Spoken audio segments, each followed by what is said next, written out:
अस्सलामुअलैकुम संगत चाला उम्मीद है खैरियत से होंदो। मां या तव्हांजो प्यारो दोस्त सदाम हुसैन चाचा ऐं तव्हां ॾिसी रहिया आहियो चाचर्स व्लॉग। सो कुछ मजबूरी ऐं कुछ तबीयत सही न हुई, इन जे करे असां राति वीडियो पोस्ट न करे सघियासीं यूट्यूब ते। तो अॼु जेको असां व्लॉग ठाहींदासीं उहो बनवाती ठाहींदासीं पंहिंजे प्यारे ॻोठु अबाणी ॻोठु। सो तव्हांखे सुभाणे असांजो ॻोठ जो व्यू ॾेखारींदासीं इंशाअल्लाह। जेका राति वीडियो पोस्ट कंदासीं। सो वीडियो अगरि भलो लॻे त लाइक कमेंट एंड सब्सक्राइब करणु न विसारींदा। हाँ तो दोस्तों असां हाणे अॼु वञी रहिया आहियूं रेलवे स्टेशन पनवाकिल जी तरफ़। छो वो तव्हांखे अॻिते व्लॉग में ख़बर पवंदी, उहो तव्हांजे लाइ सरप्राइज़। हाँ तो दोस्तों असां रेलवे स्टेशन ते पहुची चुका आहियूं ऐं कुछ ही देर में तव्हांखे तव्हांजे सरप्राइज़ जी ख़बर पइजी वेंदी। सो दोस्तों तव्हांजो इंतज़ारु इंशाल्लाह जल्द ख़त्म थींदो। असां उन लोकेशन ते पहुची चुका आहियूं जंहिं लोकेशन जी तव्हांखे असां ॻाल्हि कई हुईसीं हिन ब्लॉग में। असीं हिते आया आहियूं सिर्फ़ु और सिर्फ़ु शूटिंग करणु। सो दोस्तों शूटिंग स्टार्ट थी चुकी आहे ऐं पहिरीं असां शूटिंग कंदासीं मामा मंसूर साहब जी। ऐं हिन वीडियो जो क्रेडिट जेको असां मोकिलींदासीं उहो आहे उमेर मंसूर खे, छो जो मां करे रहियो हुयुसि मामा जे टिकटॉक वीडियोज़ लाइ उनजी रिकॉर्डिंग ऐं मुंहिंजी व्लॉग जी रिकॉर्डिंग करे रहियो हुयो उमेर मंसूर साहब। सो साहब उमेर जी शूटिंग थिए थी।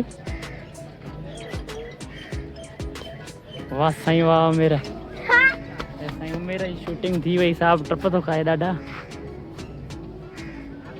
थी वई शूटिंग।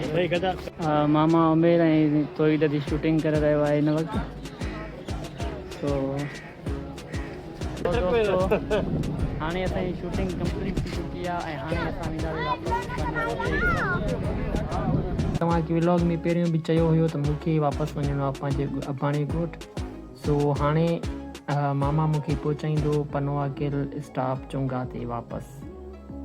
सो वापसि असां हुतां चढ़ंदासीं ऐं तव्हां मूंसां व्लॉग में गॾु रहो इंशाअल्लाह। तव्हांखे ॾाढो मज़ो ईंदो।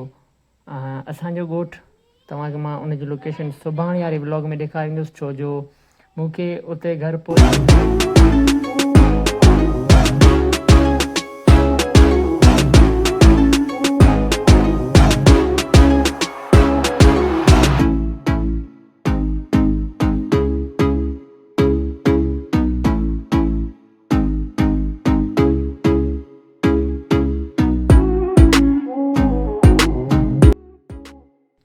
हाँ तो संगत असां साम्हूं जेको तव्हां ॾिसी रहिया आहियो इहो ई आहे चुंगा स्टॉप पनवाकिल। हितां असां लोकल वेंदासीं पंहिंजे ॻोठु अबाणी ॻोठु। सो मूंसां गॾु रहो। हाँ तो दोस्तों तक़रीबन 45 मिंट वेट करण खां बाद हिकिड़ी मैसरो स्टॉप जी गाॾी असांखे मिली वई ऐं हाणे असां मैसरो स्टॉप लाइ निकिरी चुका आहियूं पनवाकिल चुंगा स्टॉप खां।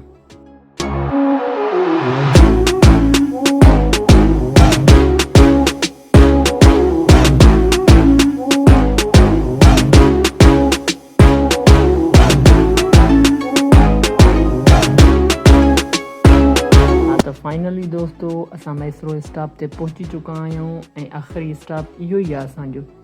सो अगरि तव्हांखे मुंहिंजो वीडियो पसंदि आयो त लाइक कमेंट एंड सब्सक्राइब कयो ताकी असां हमेशह गॾु रहूं। ओके बाय बाय, अल्लाह हाफ़िज़, हमेशह दुआनि में यादि, बाय बाय।